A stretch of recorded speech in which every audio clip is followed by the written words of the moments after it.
Hello students, मैं doctor Vikram Singh Deswal Bionita classes YouTube channel पर आप लोगों का वेलकम करता हूं।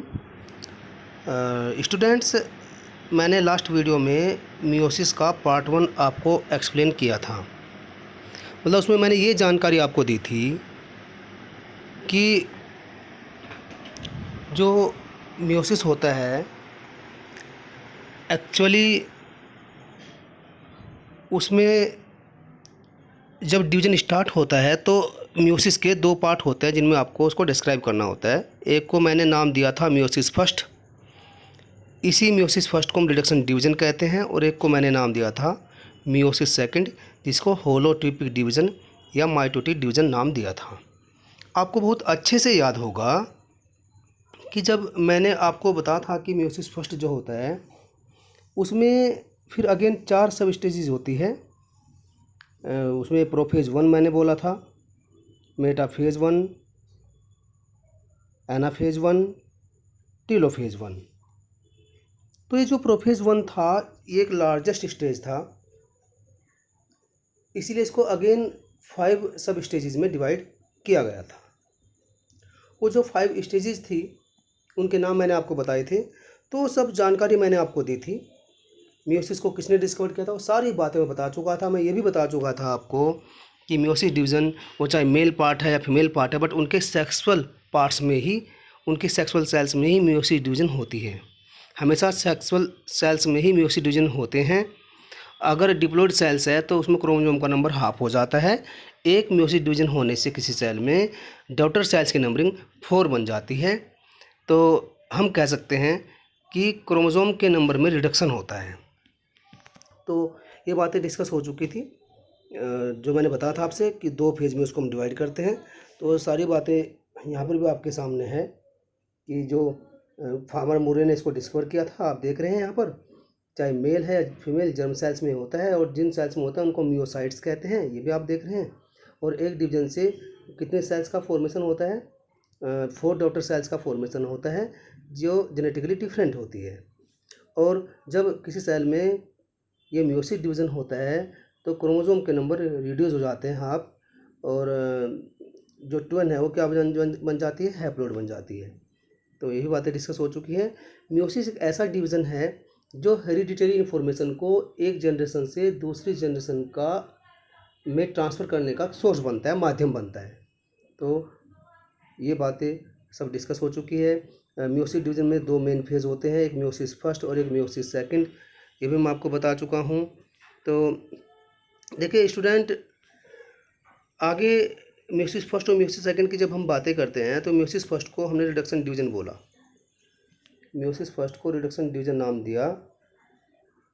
और क्यों दिया? क्योंकि क्रोमोसोम के नंबर हाफ हो जाते हैं, तो इसलिए इसको रिडक्शन डिवीज़न नाम दिया है। और ये सेग्रीगेशन ऑफ होमोलोगस क्रोमोसोम्स इसमें होता है।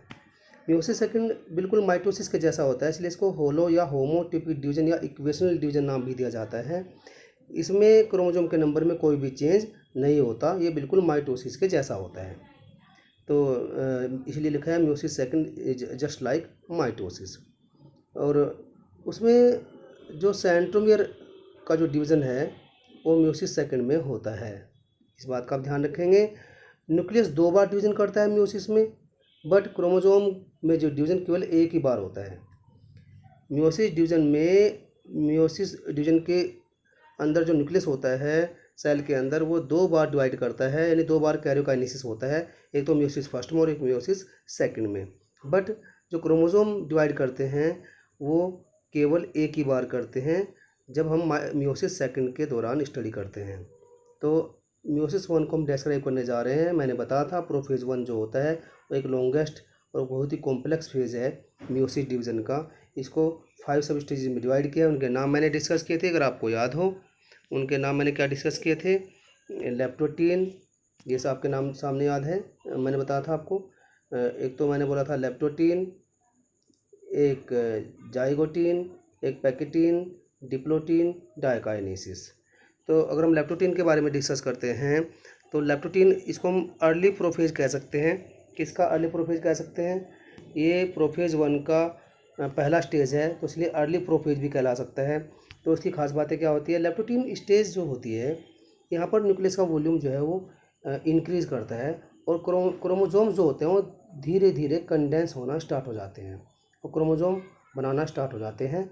यहाँ पर जो क्रोमोजोम्स है वो काफ़ी थिन है, इलोंगेटेड है, लॉन्ग है और अनकॉइल्ड है। लॉन्गेस्ट एंड थिनेस्ट कंडीशन यहाँ पर देखने को मिल जाती है क्रोमोजोम्स की। और क्रोमोजोम्स पर एक बिडेड अपीयरेंस होती है, उसी को हम क्रोमोमियर कहते हैं। सेंट्रोसोम्स ऑलरेडी डिवाइड कर चुके हैं, हम बता चुके हैं पहले ही। एस फेज में जो इंटरफेज का एस फेज है वहाँ पर सेंट्रोसोम्स डिवाइड कर कर अपने आप को 2 बना चुका है, तो 2 सेंट्रोल वहाँ पर बन चुके हैं। तो उनके बीच में स्पिंडल फाइबर का फॉर्मेशन स्टार्ट हो जाता है। तो ends of all chromosomes are directed towards centriole. Nucleus जो होता है एनिमल सेल के अंदर जो न्यूक्लियस प्रेजेंट होता है उसमें जो क्रोमोजोम्स होते हैं उनकी जो डायरेक्शन होती है मोस्टली वो किस तरफ होती है, वो सेंट्रियोल की तरफ होती है न्यूक्लियस में।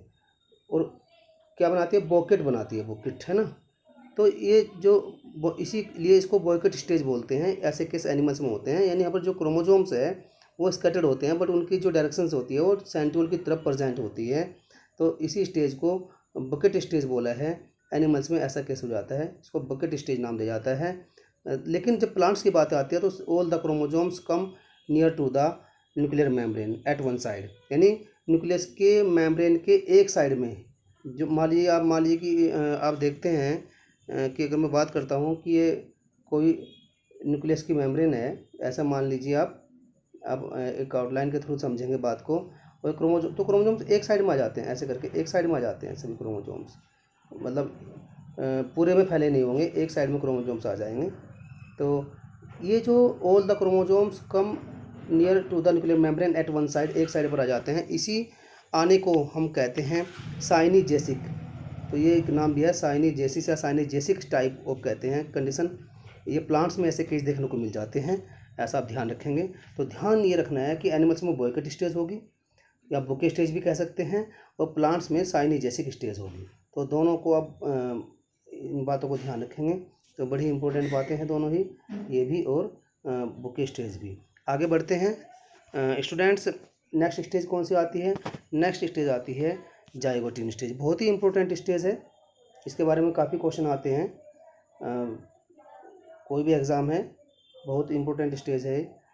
तो देखिए अब अभी जो मैंने आपको लेप्टोटीन स्टेज के बारे में बताया है, लेप्टोटीन स्टेज में जो क्रोमोजोम्स होते हैं वो अभी एक मैनर्स में नहीं है, वहाँ पर chromatids don't separate from each other, वहाँ पर क्रोमेटिड्स एक दूसरे से अलग अलग बिल्कुल भी नहीं है। लेकिन वहाँ पर क्रोमोजोम्स का कोई मैनर या पैटर्न नहीं है। और यहाँ पर कंडीशन क्या होती है कि एक जैसे 2 क्रोमोजोम्स, एक मैटरनल क्रोमोजोम और एक पैटर्नल क्रोमोजोम। ये जो मैटरनल और पैटर्नल क्रोमोजोम हैं, ये दोनों क्रोमोजोम क्या कहलाते हैं, होमोलोगस क्रोमोजोम कहलाते हैं, क्योंकि इनके पास जेनेटिक सीक्वेंस सेम होता है, इनकी लेंथ सेम है। तो ऐसे क्रोमोजोम्स को होमोलोगस क्रोमोजोम्स कहते हैं।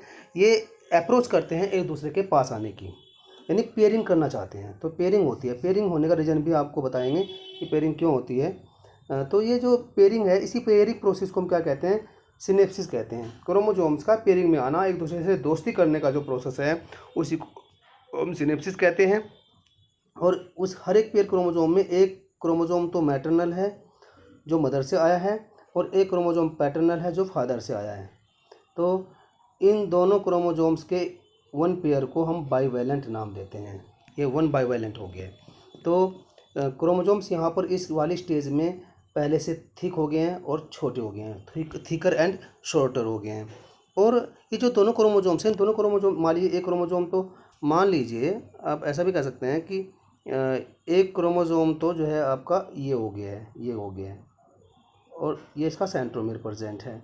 दूसरे वाला क्रोमोजोम ये हो गया है, ये इसका सेंट्रोमियर है। तो एक दूसरे के पास आते हैं। जब एक दूसरे के पास आते हैं तो इनके बीच में कुछ स्पेसिफिक प्रोटीन बन जाती है, कहीं कहीं पर स्पेसिफिक प्रोटीन बन जाती है कहीं कहीं पर।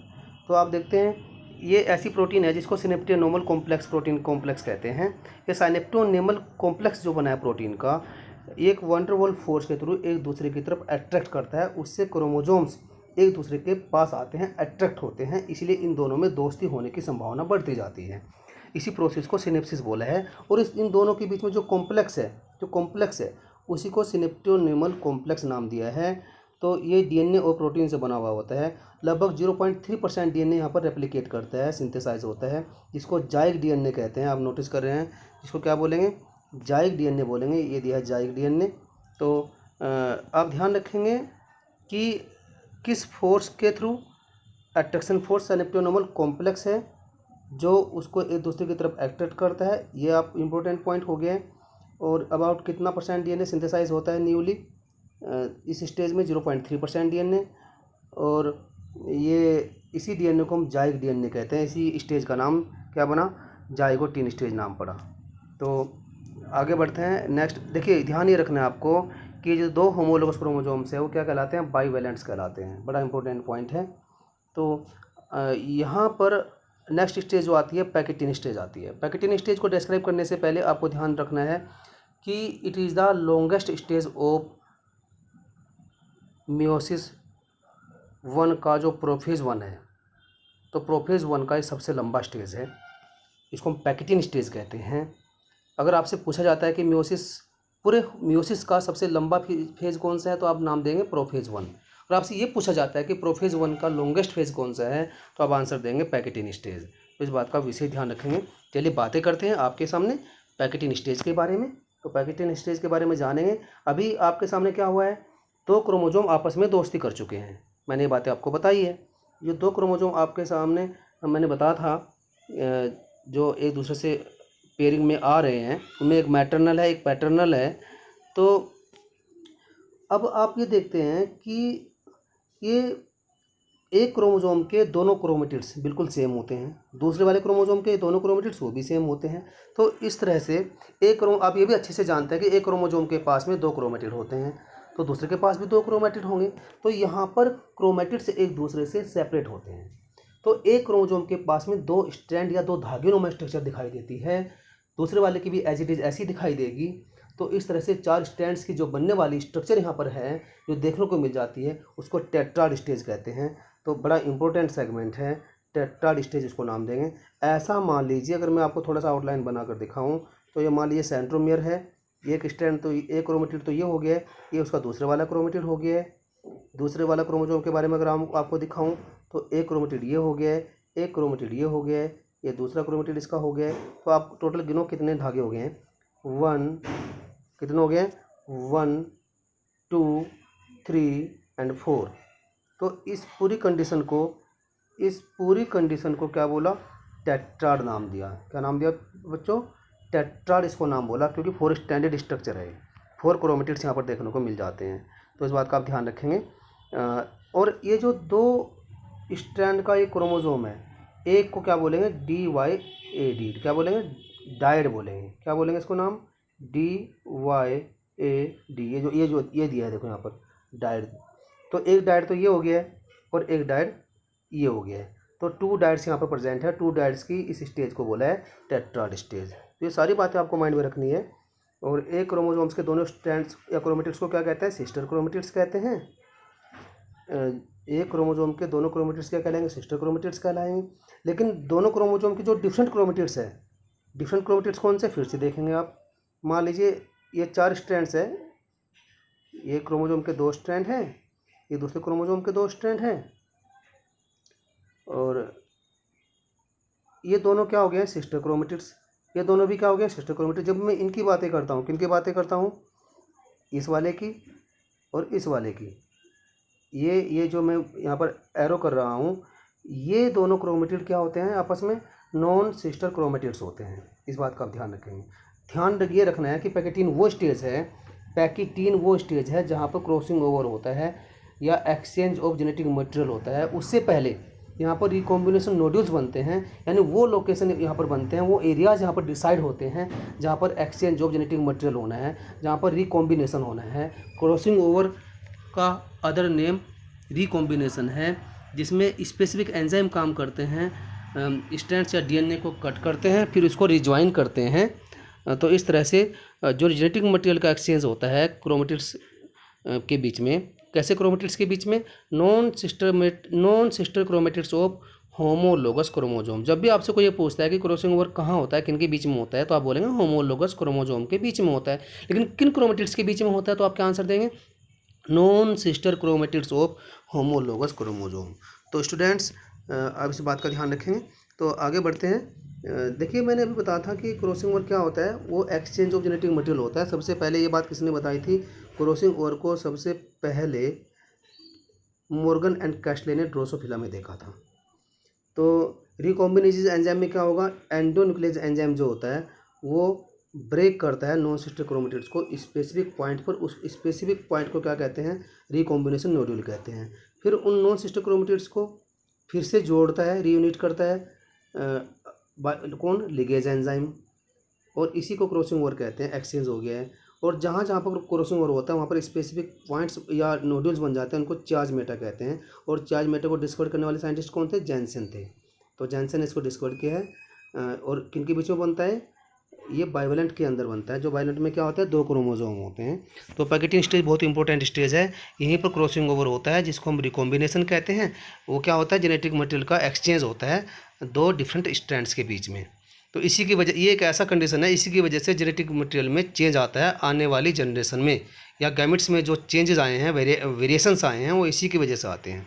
तो नेक्स्ट स्टेज क्या आएगी आपकी, डिप्लोटिन स्टेज आएगी। बहुत ही इंपॉर्टेंट स्टेज है ये भी। डिप्लोटिन स्टेज यानी क्रॉसिंग ओवर हो चुका है, और जहाँ जहाँ पर क्रॉसिंग ओवर होता है वहाँ पर क्या बनते हैं, चार्ज मेटा बनते हैं। लेकिन चार्ज मेटा बनते कहाँ पर हैं, पैकेटिंग स्टेज में बनते हैं। बट विजिबल कहाँ होते हैं, विजिबल होते हैं डिप्लोटिन स्टेज के दौरान। इस प्रोसेस को देखिए, यहाँ पर क्या होता है, जो होमोलोगस क्रोमोसोम्स होते हैं वो एक दूसरे को रिपेल करने की कोशिश करते हैं, सेपरेट होने की कोशिश करते हैं। इसी प्रोसेस को डीसिनेप्सिस कहते हैं। जो दोस्ती हुई थी क्रोमोसोम्स के बीच में, वो धीरे धीरे टूटने की कगार पर है। तो इसीलिए सिनेप्सिस का उल्टा होने जा रहा है, इसीलिए इसको डीसिनेप्सिस बोला है।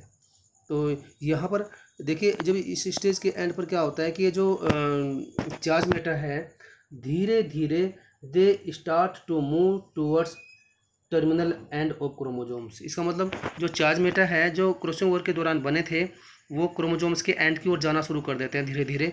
इसी प्रोसेस को टर्मिनलाइजेशन कहते हैं। तो टर्मिनलाइजेशन इनिशिएट हुआ है यहाँ पर, यानी स्टार्ट हुआ है, अभी फिनिश नहीं हुआ है, अभी पूरी तरह से ये कंप्लीट नहीं हुआ है, लेकिन स्टार्ट हो गया है। तो इसका हम कह सकते हैं कि इनिशिएशन ऑफ टर्मिनलाइजेशन यहाँ पर हो गया है। अब डिप्लोटिन, देखिए मैंने क्या बोला था कि जो क्रॉसिंग ओवर वाली स्टेज है वो कौन सी है, वो पैकेटिन है। पैकेटिन लॉन्गेस्ट स्टेज है किसकी, प्रोफेज 1 की। लेकिन अगर आपसे कहा जाए कि ह्यूमन फीमेल में लॉन्गेस्ट स्टेज कौन सी है ड्यूरिंग मियोसिस डिवीजन, तो यहाँ पर आंसर थोड़ा अलग हो जाएगा।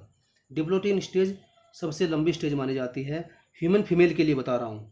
ह्यूमन फीमेल है उनमें 12 से 15 साल तक इसी स्टेज में पड़ी रहती है सेल, डिप्लोटिन स्टेज में। इसको डिक्टोटिन भी कह सकते हैं। तो this are longest stage in case of human female. But other cases में क्या होता है, पैकेटिन सबसे लंबी स्टेज है। तो इस बात का विशेष ध्यान रखेंगे। तो आगे बढ़ते हैं, आगे हम स्टेज की बात करते हैं किसके बारे में, आगे हम बातें करते हैं डायकाइनेसिस के बारे में। तो डायकाइनेसिस कौन सी स्टेज है, डायकाइनेसिस सबसे लास्ट स्टेज है इसकी, प्रोफेज 1 की, मियोसिस 1 का, प्रोफेज 1 का, ये सबसे लास्ट स्टेज है। इसको डायकाइनेसिस बोला है, डिप्लोटिन के जस्ट बाद आती है, ये बात का ध्यान रखेंगे। तो टर्मिनलाइजेशन टर्मिनलाइजेशन वहाँ पर स्टार्ट हुआ था, इनिशिएट हुआ था, यहाँ पर क्या हो गया भैया, यहाँ पर ये पूरी तरह से कंप्लीट हो गया। इसका मतलब ये होता है कि जो चार्ज मेटा थे वो अब आ चुके हैं, कहाँ पर आ चुके हैं, वो क्रोमोसोम के एंड पर आ चुके हैं। तो इसी प्रोसेस को टर्मिनलाइजेशन कंप्लीशन बोला है। तो ये बात आपको माइंड में रखनी है। ये एक ऐसा स्टेज है यहाँ पर न्यूक्लियस डिसअपियर हो जाते हैं, और जो न्यूक्लियस की मेम्ब्रेन है वो भी डिसअपियर हो जाते हैं, डिसइंटीग्रेट हो जाते हैं, डिजोल्व इनटू द साइटोप्लाज्म। और स्पिंडल फाइबर्स भी धीरे धीरे साइटोप्लाज्म में ये डिजोल्व होना शुरू हो साइटोप्लाज्म में आना शुरू हो जाता है, बनना शुरू हो जाता है 2 सेंट्रियोल के बीच में, क्योंकि न्यूक्लियर मेम्ब्रेन नहीं रहा है, न्यूक्लियोलस भी नहीं रहा है। तो स्पिंडल फाइबर्स किन के बीच में बन रहे थे, वो 2 सेंट्रियोल के बीच में बन रहे थे। तो वो और ज़्यादा लार्ज नंबर में और लार्ज अमाउंट में बन जाते हैं। तो वो कहाँ आ जाते हैं, साइटोप्लाज्म में रहते हैं, क्योंकि न्यूक्लियस की मेम्ब्रेन तो प्रेजेंट नहीं है। तो ये बातें थी डायकाइनेसिस के बारे में। ये दो बातें बड़ी इंपॉर्टेंट है कि टर्मिनलाइजेशन कंप्लीट हो गया है और न्यूक्लियोलस और न्यूक्लियर मेम्ब्रेन डिसएपीयर हो गई है। तो ये तो बातें थी प्रोफेज 1 के बारे में। अब हम बातें करते हैं मेटाफेज 1 के बारे में। तो मेटाफेज 1 की जब बातें करते हैं तो ध्यान ये रखना है, जैसे आपने माइटोसिस में पढ़ा था कि मेटाफेज एक ऐसा स्टेज है जहाँ पर क्रोमोजोम्स एक रेगुलर मैनर्स में आ जाते हैं। आप डायग्राम के थ्रू देखेंगे, ज़रा ध्यान देंगे। ये डायग्राम देखिए, ये तो प्रोफेज 1 का फिगर है, ये आपके सामने प्रोफेज 1 का फिगर है, ये वाला है ना। यहाँ पर आप दोस्ती देख रहे हैं कि एक जैसे क्रोमोजोम एक दूसरे के पास आए हैं, ये एक एम है एक पी है, ऐसे एक एम है एक पी है, ऐसे करके आप देख रहे हैं। बट जब मेटाफेज फर्स्ट की बातें करते हैं तो देखिए एक जैसे क्रोमोजोम्स आप देख रहे हैं बिल्कुल एक दूसरे के सामने आ चुके हैं, ऐसे बड़े वाले क्रोमोजोम एक दूसरे के सामने आ चुके हैं। तो ये भी एक एम, इनमें एक एम है एक पी है, इनमें भी एक एम है एक पी है। तो इसका मतलब क्या है कि जो भी क्रोमोजोम्स थे जो बाइवेलेंट की फॉर्म में प्रेजेंट थे, they are present in regular manners on equatorial plate या मेटाफिजिक प्लेट। तो इस प्रोसेस को क्या नाम दिया था, अगर आपको याद हो, इस प्रोसेस को नाम दिया था कॉन्ग्रेशन, CONG। तो RESSION, इसको मैंने कॉन्ग्रेशन बोला था, to come the chromosomes on equator या मेटाफिजिक प्लेट। तो ऐसे केस होते हैं। इस केस में क्या होता है कि सभी क्रोमोजोम्स एक लाइन में आ जाते हैं, रेगुलर फैशन में आ जाते हैं। तो ये बात आप ध्यान रखेंगे। तो ये तो बातें थी मेटाफेज 1 के बारे में। तो एक बात आपको और याद रखना है कि यहाँ पर जो स्पिंडल फाइबर्स है वो पूरी तरह से डेवलप हो जाते हैं, बन जाते हैं दो सेंट्रियोल के बीच में। तो कैसे कैसे हैं, जो क्रोमोजोम से अटैच हो रहे हैं वो क्रोमोजोमल या काइनेटोकोर स्पिंडल फाइबर्स कहलाएंगे, जो पोल टू पोल प्रेजेंट है वो कॉन्टिन्यूस कहलाएंगे, और जो क्रोमोजोम्स के बीच में प्रेजेंट हैं, जो क्रोमोजोम्स पेयरिंग में थे उनके बीच में भी प्रेजेंट है, तो उनको कहते हैं इंटरजोनल स्पिंडल फाइबर्स। तो इन पर काइनेटोकोर का अटैचमेंट नहीं है, तो इनको नाम दिया जाता है जो क्रोमोजोम्स के बीच में प्रेजेंट है, बिटवीन क्रोमोजोम्स। तो क्या नाम देंगे इनको, इंटरजोनल स्पिंडल फाइबर्स नाम देंगे। तो देखिए जो अब ये जो क्रोमोजोम्स है यहाँ पर सेंट्रोमियर्स अपने अपोजिट पोल पर आ चुका है, और एक क्रोमोजोम के पास में दो क्रोमेटिड्स है, ये भी आपको क्लियर नज़र आ रहा है जो मैंने भी डायग्राम के थ्रू आपको दिखाया है। और प्रोसेस को क्या नाम दिया, कॉन्ग्रेशन नाम दिया है। क्रोमोजोम्स इक्विटोरियल प्लेट पर सेम फैशन में आ चुके हैं। ये सारी बातें किससे संबंधित है, ये सारी बातें जो है मेटाफेज 1 से संबंधित है। एनाफेज 1 के बारे में अगर हम बातें करते हैं तो वो अब पुरानी बातें वही हो गई है, जैसे मैंने आपको माइटोसिस के बारे में बताया था कि अब जो पोल्स है वहाँ पर चार्जेस कैसे हैं, जो पोल्स हैं वहाँ पर चार्जेस कैसे हैं, वहाँ पर नेगेटिव चार्जेस है। और जो इक्वेटर है प्लेट, मेटाफिजिक प्लेट है, वहाँ पर चार्ज कैसा है, पॉजिटिव चार्ज है। तो वही पुलिंग और पुशिंग होगा, यानी रिपल्सन भी होगा और अट्रैक्शन भी होगा। तो आप डायग्राम के थ्रू समझेंगे, आप डायग्राम के थ्रू देखेंगे यहाँ पर कि ये देखिए आप, ये क्रोमोजोम था, ये मेटाफेज स्टेज है।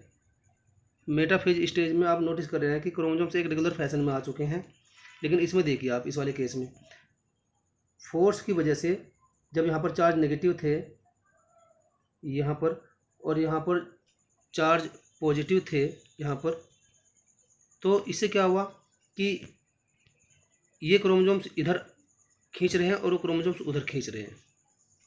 तो इससे क्या होगा कि ब्रेकिंग हो जाएगी। इनके बीच में कौन थे, इनके बीच में कौन थे, देखिए इनके बीच में भी स्पेशल फाइबर्स थे, उनको इंटरजोनल फाइबर्स नाम दिया था। क्या नाम दिया था, इंटरजोनल स्पिंडल फाइबर्स बोला था उनको।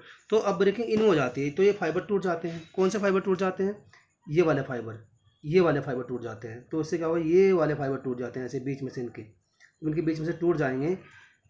तो इनके बीच में से जब टूट जाएंगे फाइबर्स, तो स्पेस जो आप देख रहे हैं, ये वाला स्पेस, ये वाला स्पेस, तो इसका मतलब यहाँ से इंटरजोनल स्पिंडल फाइबर्स टूट चुके हैं, ब्रेक हो चुके हैं। तो जो क्रोमोजोम्स दोस्ती बनाए हुए बैठे हुए थे वो एक दूसरे से अलग हो जाते हैं। ये माइटोसिस से बिल्कुल डिफरेंट है। क्यों डिफरेंट है, माइटोसिस में सेंट्रोमियर में ब्रेकिंग हुई थी, बट मियोसिस में ब्रेकिंग किसी में होती है, इंटरजोनल स्पिंडल फाइबर्स में होती है। तो एनाफेज 1 ये कहती है कि यहाँ पर अपोजिट चार्जेज की वजह से जो पुलिंग पुशिंग होती है तो उससे इंटरजोनल स्पिंडल फाइबर्स में ब्रेकिंग होती है, और जो बाइवेलेंट की फॉर्म में क्रोमोजोम प्रेजेंट थे, दोस्ती में थे, ग्रुपिंग में थे, पेयरिंग में थे, तो वो एक दूसरे से अलग होना शुरू हो जाते हैं। तो that means breaking into the spindle fibres किस टाइप के, interzonal, and separation of chromosomes takes place. यहाँ पर गुणसूत्र एक दूसरे से अलग होते हैं, जबकि माइटोसिस में क्या था, क्रोमेटिड्स अलग हो रहे थे, सेंट्रोमियर टूट रहा था।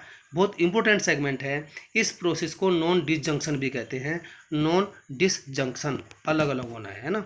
तो ये एनाफेज की इंपॉर्टेंट बात है। अब ये जो क्रोमोजोम यहाँ पर है, ये क्रोमोजोम फोर्स तो अभी भी अप्लाई हो रहा है, तो ये तो इधर जाने की कोशिश करेंगे अपने पोल की तरफ, और वो उधर जाने की कोशिश करेंगे। तो इससे क्या होगा, ये पोल की तरफ पहुंचना शुरू कर देंगे। तो ये सब कंडीशन किस में होती है, एनाफेज 1 में होती है।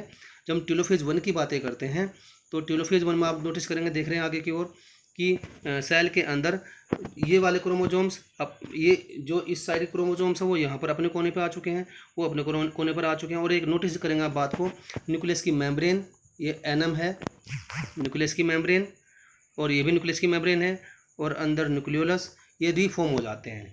तो ये सारी बातें बड़ी इंपॉर्टेंट है। टेलोफेज 1 में ऐसा होता है। इसका मतलब सेल तो एक ही है, सेल तो पूरा एक ही है, बट उसके अंदर 2 न्यूक्लियस बन गए, एक ये वाला और एक ये वाला। तो ये बाइन्यूक्लिएटेड सेल देखने को यहाँ पे मिल रहा है टेलोफेज 1 में। तो रिफॉर्मेशन हो रहा है न्यूक्लियर मेम्ब्रेन का और न्यूक्लियोलस का। तो ये सभी बातें आपको पता होना चाहिए, बहुत ही इंपॉर्टेंट सेगमेंट है। तो आप देख रहे हैं एनाफेज में मैंने बता दिया है कि क्या होता है, ये डिसजंक्शन, सेग्रीगेशन और डिसजंक्शन जो हो रहा है यहाँ पर, तो ये किस में हो रहा है, एनाफेज 1 में। नॉन डिसजंक्शन का बोलेंगे अगर ये जाएगा नहीं उधर, अगर वो क्रोमोजोम उसकी तरफ नहीं जा रहा बल्कि उधर आ रहा है। आपने एक नाम सुना होगा, क्लिनफेल्टर सिंड्रोम, उसमें 2n+1 यानी क्रोमोजोम एक्स्ट्रा आ जाना, वो इसीलिए आ जाता है कि कभी कभी नॉन डिसजंक्शन देखने को मिल जाता है मियोसिस फर्स्ट के एनाफेज 1 पर। तो उस प्रोसेस को नॉन डिसजंक्शन कहते हैं। बट जब एनाफेज 1 में क्रोमोजोम्स सेग्रीगेट होते हैं, सेपरेट होते हैं, तो उसको डिसजंक्शन कहते हैं या सेग्रीगेशन कहते हैं। तो लॉ ऑफ सेपरेशन या सेग्रीगेशन जो मेंडल का लॉ था, सेकंड लॉ, वो इसी बात पर फॉलो करता है कि यहाँ पर क्रोमोजोम्स हाफ होने की तरफ जो है यहाँ से शुरुआत हो चुकी है। तो इसी वजह से इसको मियोसिस 1 को रिडक्शन डिवीजन नाम दिया गया है। एनाफेज इसका सबसे बड़ा प्लेटफॉर्म है। तो ये रिस्पॉन्सिबल है क्रोमोजोम के नंबर को रिड्यूस करने के लिए डॉटर सेल्स में। ये पॉइंट आप देखेंगे, बड़ा इंपॉर्टेंट पॉइंट है, जैसे ये वाला पॉइंट, ये रिडक्शन डॉटर सेल्स में। तो और टेलोफेज 1 में मैंने क्या बताया, ये भी इंपॉर्टेंट बात है। टेलोफेज 1 में मैंने कहा कि हैप्लोइड नंबर ऑफ क्रोमोजोम्स जो है अपने जो रेस्पेक्टिव पोल्स है उनकी तरफ आ जाते हैं, और क्रोमोजोम्स लंबा होना शुरू हो जाते हैं। न्यूक्लियर मेम्ब्रेन और न्यूक्लियर दोनों ही रिपेयर हो जाती है, डॉटर न्यूक्लियाई यहाँ पर फॉर्म हो जाते हैं। तो ये बातें थी टेलोफेज 1 के बारे में। तो इसका मतलब प्रोफेज 1 कंप्लीट हो चुका है, और प्रोफेज 1 कंप्लीट होने के बाद मेटाफेज 1 मैंने बोला था आपको, और फिर मेटाफेज 1 के बाद मैंने आपको एनाफेज 1 के बारे में बताया है। एनाफेज 1 के बारे में बाद मैंने टेलोफेज 1 को डिस्कस किया है। इसका मतलब ये पूरा कैरियोकाइनेसिस फर्स्ट, मियोसिस फर्स्ट का कैरियोकाइनेसिस फर्स्ट सेगमेंट पूरा हो गया है। अब कैरियोकाइनेसिस फर्स्ट के बाद में साइटोकाइनेसिस फर्स्ट आएगा। ध्यान ये रखना है कि एनिमल सेल में तो साइटोकाइनेसिस फर्स्ट होता है, that is the successive type of cytokinesis. ऐसे टाइप के साइटोकाइनेसिस को क्या बोलेंगे, सक्सेसिव टाइप ऑफ साइटोकाइनेसिस। ये एनिमल्स में होता है। बट प्लांट्स में साइटोकाइनेसिस एब्सेंट होता है, मोस्टली डाइकोट प्लांट्स में ये साइटोकाइनेसिस फर्स्ट एब्सेंट होता है। ऐसे टाइप के साइटोकाइनेसिस को साइमल्टेनियसली टाइप ऑफ साइटोकाइनेसिस कहेंगे। इसमें क्या होता है कि मियोसिस फर्स्ट भी पूरा हो जाता है, मियोसिस सेकंड भी पूरा हो जाता है, कैरियोकाइनेसिस सेकंड पूरा खत्म होने के बाद में तब साइटोकाइनेसिस एक साथ होता है प्लांट्स में, मोस्टली डाइकोट्स में। उस टाइप के साइटोकाइनेसिस को हम साइमल्टेनियस टाइप ऑफ साइटोकाइनेसिस कहते हैं, और उससे सीधे डायरेक्ट 4 सेल बनती है, और उसको हम टेट्राड कहते हैं। आपने सुना होगा माइक्रोस्पोर मदर सेल्स से जब मियोसिस डिवीजन होता है तो माइक्रोस्पोर्स बनते हैं। टेट्राहेड्रल टेट्राड, इस तरह की कंडीशन देखने को मिल जाती है, टेट्राहेड्रल टेट्राड। तो टेट्राहेड्रल टेट्राड, ये जो एक 3 सामने दिखाई दे रहे हैं सेल्स, एक पीछे हैं, तो टेट्राहेड्रल टेट्राड फॉर्म हो गया पोलन ग्रेन्स की। तो इस टाइप के साइटोकाइनेसिस को हम साइमल्टेनियस टाइप ऑफ साइटोकाइनेसिस कहते हैं। बट अगर हम एनिमल सेल की बात करते हैं तो वहाँ पर आप देखते हैं कि डिवीजन क्लियर नज़र आता है कि पहले एक से कितनी सेल बनेगी, 2 बनेगी, फिर इससे भी 2 बनेगी, इससे भी 2 बनेगी। इसका मतलब क्या है कि ये साइटोकाइनेसिस फर्स्ट है। तो ये साइटोकाइनेसिस फर्स्ट की बातें थी। इसके बाद हम बात करते हैं, मैंने बताया था आपसे मियोसिस फर्स्ट के बाद में मियोसिस सेकंड स्टार्ट होता है, बट मियोसिस सेकंड स्टार्ट होने से पहले एक नई स्टेज आती है, इंटरकाइनेसिस। तो इंटरकाइनेसिस स्टेज को हम देखिए एक गैप वाला फेज भी कह सकते हैं। और ये स्टेज एक्चुअल में इंटरफेज नहीं है। इसमें डीएनए का रेप्लिकेशन नहीं होता, इसमें डीएनए का न तो रेप्लिकेशन होता और न ही सिंथेसिस होता, इसलिए इसको इंटरकाइनेसिस नाम दिया है। तो इसमें एस फेज नहीं होगी, तो इसीलिए इसको हम प्योरली इंटरफेज नाम नहीं दे सकते हैं। एक गैप वाला फेज तो उसको कह सकते हैं, लेकिन इसको क्यों नहीं कह सकते इंटरफेज टोटली? क्योंकि in this case no DNA synthesis, no DNA replication, न तो डीएनए का सिंथेसिस होगा ना डीएनए का रेप्लिकेशन होगा।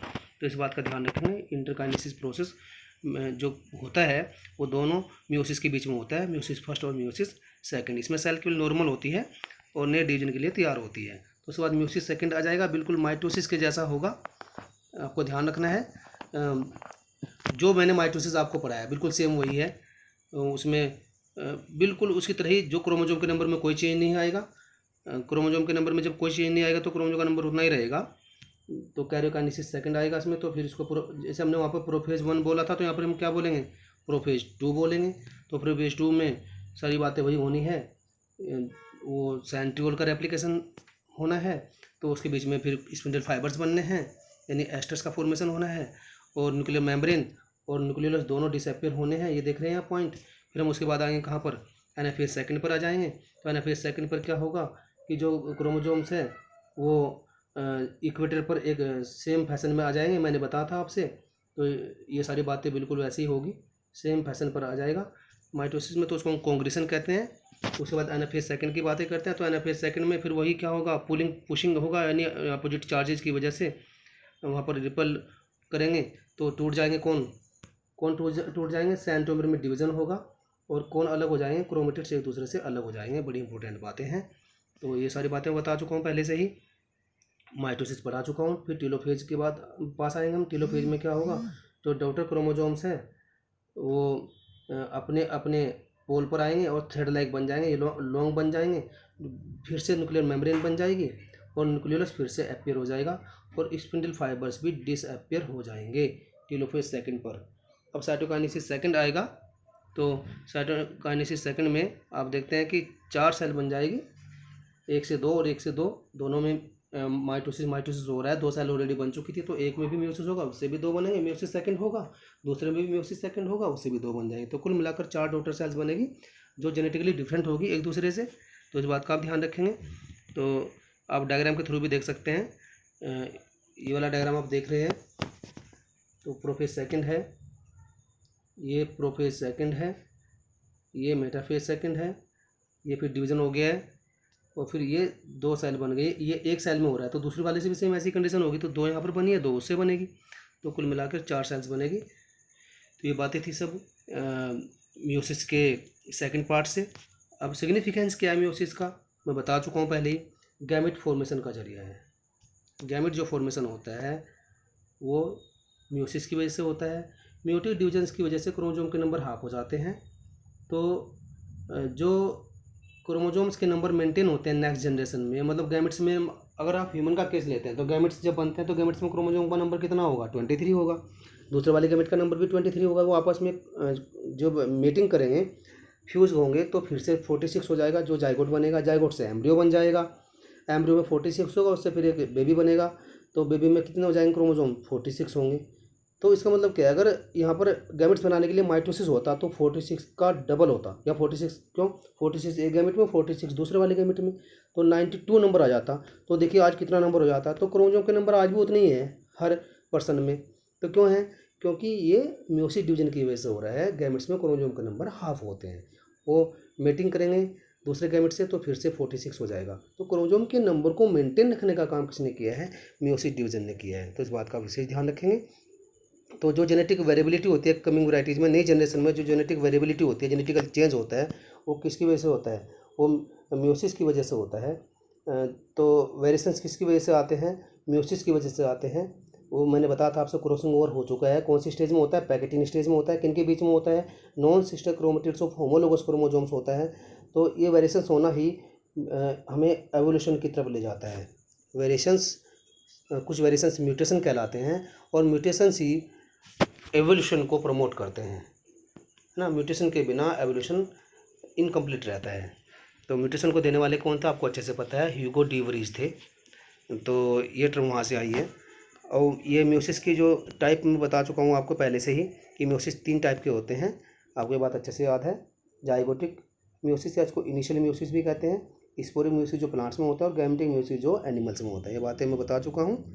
तो स्टूडेंट्स, मैंने म्यूसिस को कंप्लीट कर दिया है, और आप लोग जो है प्रिपरेशन करते रहे और इसको अच्छे से पढ़ना, जो मैंने बताया, जो कंटेंट दिया है, और मेरी लास्ट वीडियो को देखना, और डिवीजन की सारी वीडियोज आप देखना। फिर इसका जल्दी हम टेस्ट लेने वाले हैं, तो होप करता हूँ कि आपको समझ में आएगा। किसी को कोई प्रॉब्लम है तो आप कमेंट बॉक्स में अपना कमेंट डाल सकते हैं।